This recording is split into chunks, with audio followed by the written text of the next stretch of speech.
Hi everybody, Radical Gardener. Well, today is Tuesday the 13th, and the word of the day is Frito.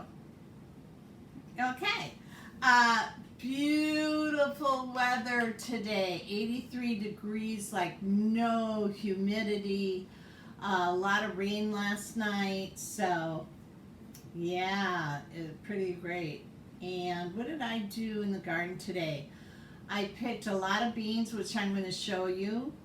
All of my beans are doing great, and they're kind of coming in at different times. Definitely the bush beans came in first, but I got to tell you, the bean for me of all of them is, let me grab this thing. It is huge. I mean, look at these beans. But you gotta see this one. And it's from Territorial.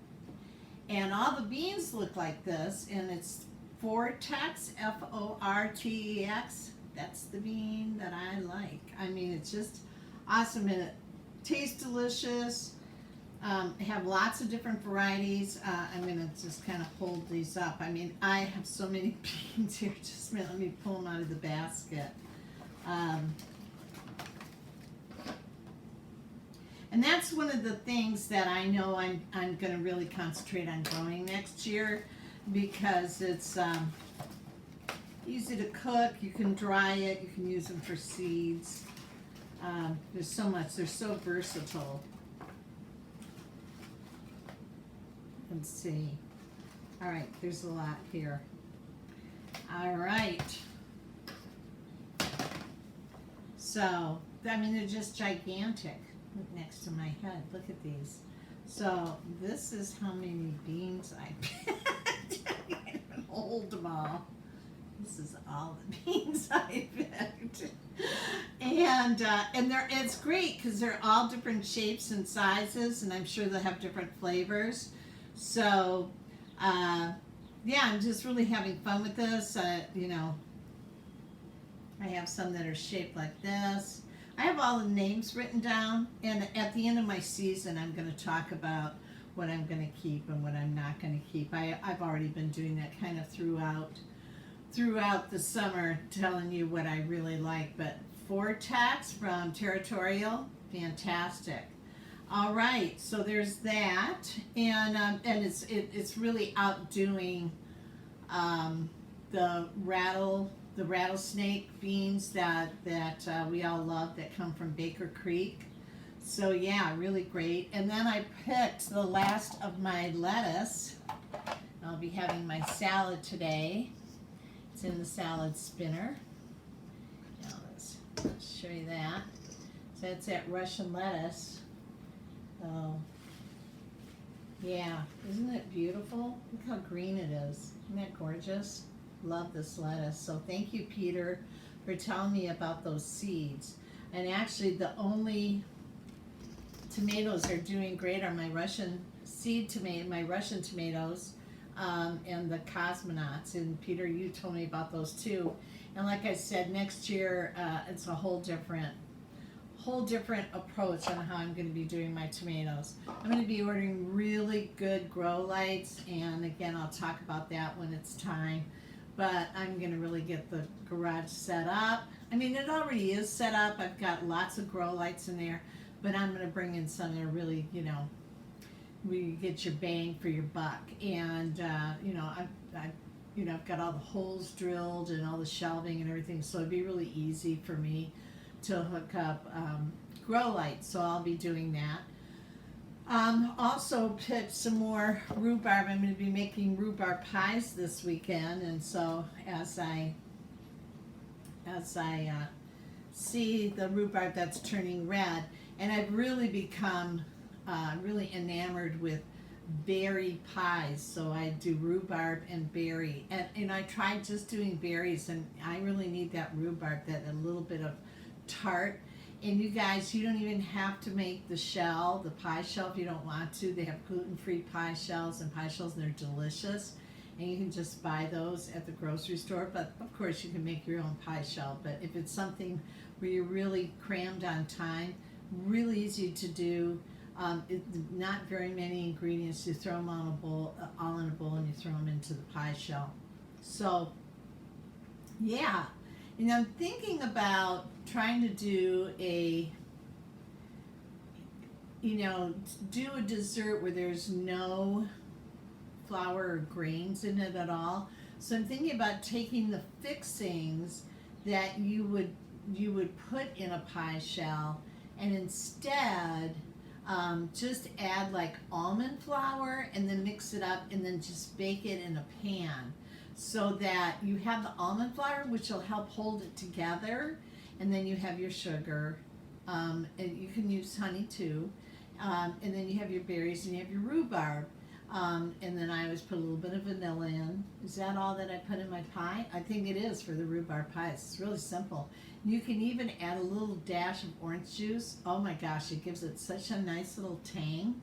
So there you go. You see the little bee back there, and cheese. Always some critter walking around somewhere.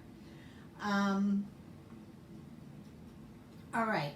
One of the things that I'm going to do differently next year is how I'm going to do my pots. I grow food in pots, and I do pretty well with it, but I think I can do much better. And I saw a YouTube video, and I think it's the guy that came up with rain gutter gardening, I think. And he has discovered that if you take like plastic buckets, and if you drill holes that are about this size of a quarter, maybe a 50-cent piece, and you drill them all the way around the buckets. I mean, there's he has about, I'd say 20 holes in those buckets. And then he has cloth in them. You could probably use burlap. You could probably use cheesecloth. Little bee, that's enough, honey. You could use cheesecloth. I have so much of that stuff. So you put it in the bucket, and then you fill it up with your soil, right? But you should see his stuff. Because of the aeration that is available for the roots of the plants, it's crazy the results that he's getting. So I'm thinking that's really worth a try. And I never did like the fact that some of the pots that I'm using really are not breathable at all. It's plastic. So you always have to be careful that there's not too much water, and then sometimes it dries out, right? So that's what we're going to do. And as we, if you have clay pots, then no worries, right? Because those are porous. But, I've got all those black buckets, and I'm telling you, you should have seen his corn. I think he said he was growing 4 ears of corn per bucket, and his corn was 8 feet high. I am on that. And every once in a while you see something on these YouTube videos and you go, oh, there it is. That's a great idea.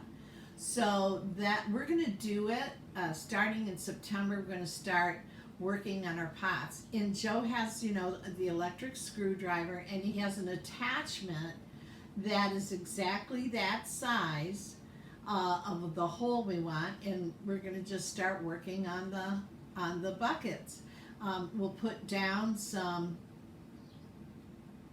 like a big plastic tarp, which we have, and we'll just dump the dirt from the buckets onto the tarp and just start working on them, and then refill them. And then of course we'll put some leaves in it, and then we'll put some straw in it, and then we'll amend the soil in the spring with some really good soil, probably worm castings, and then we'll be ready to go. So, if we do, I always do everything a little at a time.